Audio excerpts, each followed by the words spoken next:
Hi there, everyone. Welcome to our Gear News coverage of NAMM 2021. I'm here with Bob, and we are going to have a chat about two new products by Walrus Audio, two pedals from their MAKO series, the ACS1, an amp and cab simulator pedal, and also the R1 high fidelity stereo reverb. So let's have a look at the ACS1 first, Bob. Let's just have a quick listen. Cool. Yeah, let's have a listen, shall we? Yeah, look at the features and stuff. Yeah. Yeah.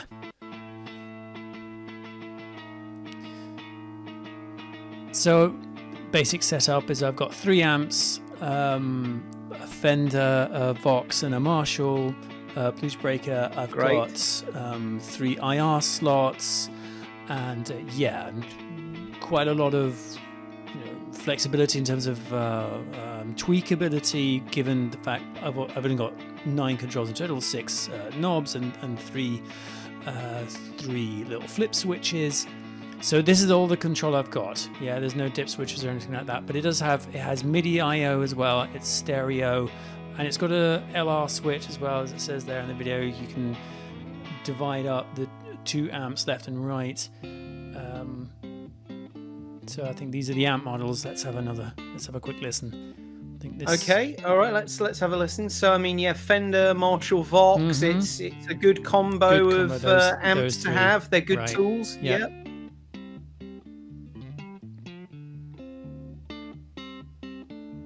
So I mean, the cleans are lovely. Yeah, I can't really fault those at all. Very usable. Lush. Yeah. Now he's doing a bit of the old Jimmy Page there. 62 Marshall blues breaker. Harmonically rich, it says. This is my unconvinced face. Not immediately taken by that particular tone. Yeah, this is the AC30. All right, come on. The Dartford. Jangly high tones. You're an AC30 man, aren't you, Angus? I am an AC30 owner. Yeah, let's just have a quick chat about those tones. I've had listened to pretty like all the tones in this video, and I think the cleans. I think we're both in agreement. I think that the clean tones sound super, and when the sounds are driven a bit, there's kind of like drive sounds. They sound fantastic, but yeah, the drive sounds. What did you think of those that we just heard?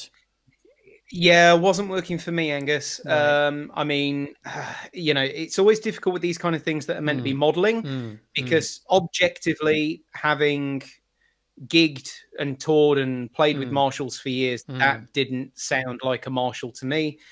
Does it need to? Well, I mean, it wasn't sound that would do it for me. Wasn't a sound that would do it for me. The AC30 sound had a bit of that character to it, but that wasn't classic AC30 tone to my ears. No, I mean, it didn't match what my expectation was, to be honest, and it doesn't perhaps match my remembering what my AC30 sounds like when I do crank it. Unfortunately, not very often get to crank it that much, but I don't know. I mean, Assad was saying earlier on that sure, it's maybe not exactly what you expect, but perhaps it is going to be an approximation anyway, isn't it? It's going to be an interpretation of an AC30. It's not supposed to be a forensic recreation, perhaps. And it could also sound fantastic in a mix. It could also, depending on how it's if I had my AC30 there and I'm miking it up with mic choice and placement, maybe that is going to be then more the sound rather than me just remembering what it sounds like in the room. Do you know what I mean? That there are also different ways of seeing that kind of thing. But yeah, so I think my issue with that is that you can make those kind of allowances if it's a budget priced unit. But this is not a budget unit.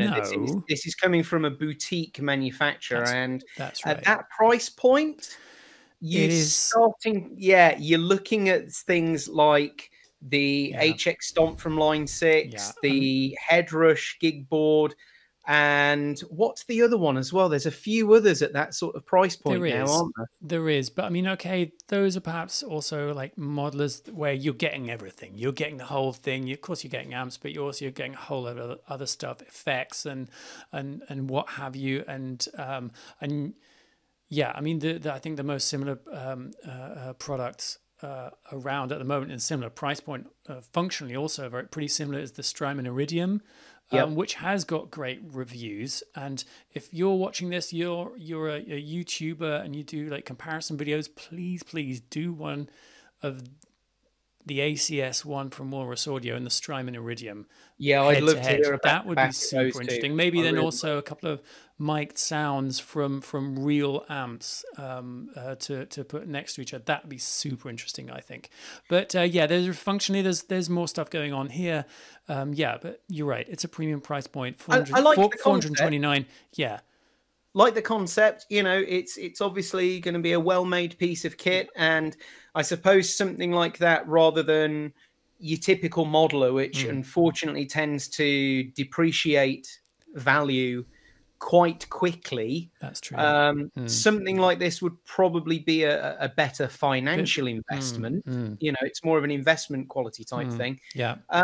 I don't know. Would I buy it at that price point? Probably personally not.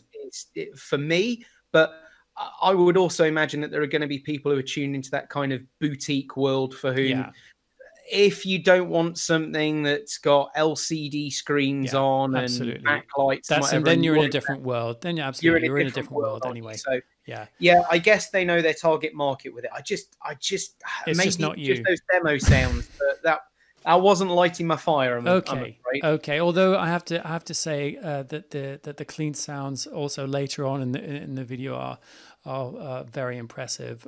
Yeah, cleans are great. The cleans are unquestionably great. Yeah. Okay, cool. Well, let's have a look at the other effect that was launched by Walrus Audio this week. It's the R1. Walrus Audio, of course, no stranger to reverb effects. For example, the slow pedal, big seller, substantially lower price point than this one. Here we're about €369. Okay. So again, yeah, quite a premium bit of kit. Let me line this up for you here, and let's take a listen to some of the sounds in this one. Maybe this one will rock your world. Bob, let's have a look. Well, time will tell.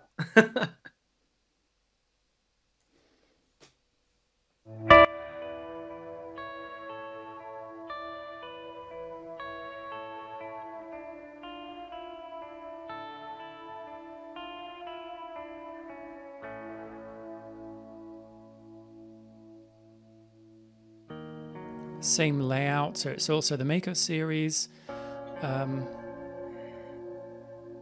Right, so they're probably using a standard architecture, aren't they? And it's going to be the same sort of DSP, You'd expect but so. just with a different program built in, which would make sense, wouldn't it? Really.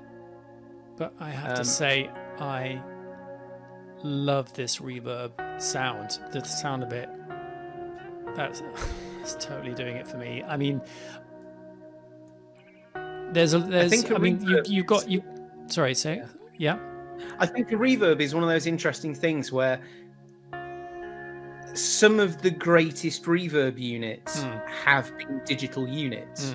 You know, some of the all-time great studio reverbs, like the old Lexicon 480s, are digital, and it's one of those things where I think even the most diehard of analog people would go, well, if it sounds great, then that's all that matters. Right, absolutely. And if it's got its own distinct character to it and its own distinct vibe, then although that's interesting, does it do a spring reverb? It does as well?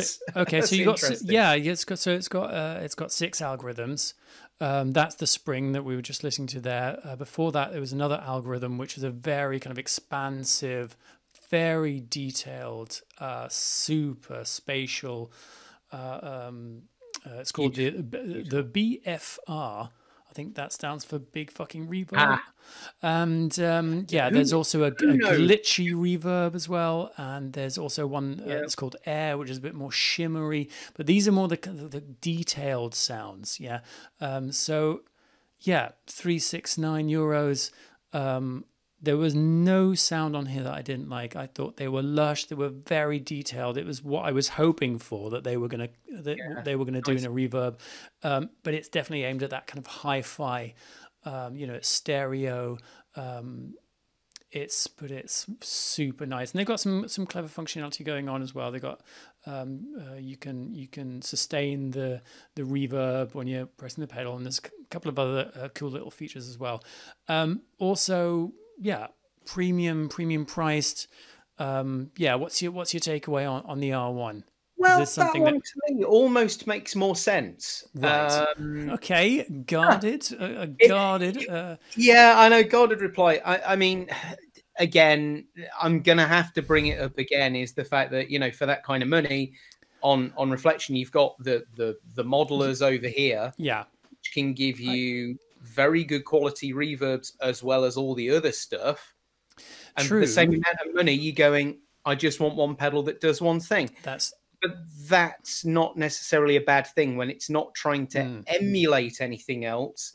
It's its own product, and it's its own character, and it's its own stamp. And and that, in a way, I think is probably worth spending the premium money on, because it's always going to be that pedal, isn't it? And it's all, obviously, I think this isn't just something for adding some room to your sound or something. This is more like sound design. This is more like you're using the qualities of the reverb, almost like an instrument itself. That that becomes so important in the kind of impression you're trying to create. So for sure, and for that you need that kind of detail, in the sound. So yes, it's expensive, but the next time I'm going to upgrade my my old reverb pedal, which it's going to happen sometime, then this is going to be on my list. Absolutely. I think you're sold. I can tell the enthusiasm. I would love to try it out, and yeah, I think that it sounds just great between your Mustang and your AC30. I can see that. Absolutely awesome. Although you have to be said, you listen to these videos, and there's so much detail there, and obviously the algorithm quality is just superb. Of course, when I put it through a tube amp, a lot that some of that detail is going to be lost, isn't it? Because it's not going to be able to reproduce all that fine fine detail, isn't it? But so maybe I'm sold on a feeling here, but yeah, I'm up for this. I'm really up for this one, the R1. So on balance, is that the one that we're feeling more? I'm getting that kind of vibe here. Is that we're leaning more towards the R1. I think the R1's doing it for me, just on the basis of the demos. Obviously, I'd be interested to see some more reviews, and which are no doubt going to be coming out pretty soon.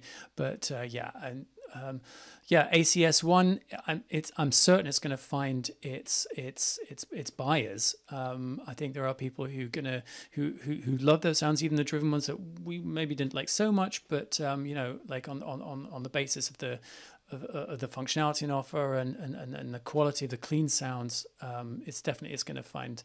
I reckon if you were a country or a jazz player, be a great piece of kit for all those great clean sounds. And maybe if you just had the occasional moment where you needed a bit of drive, then it'd be acceptable. Yeah. All right.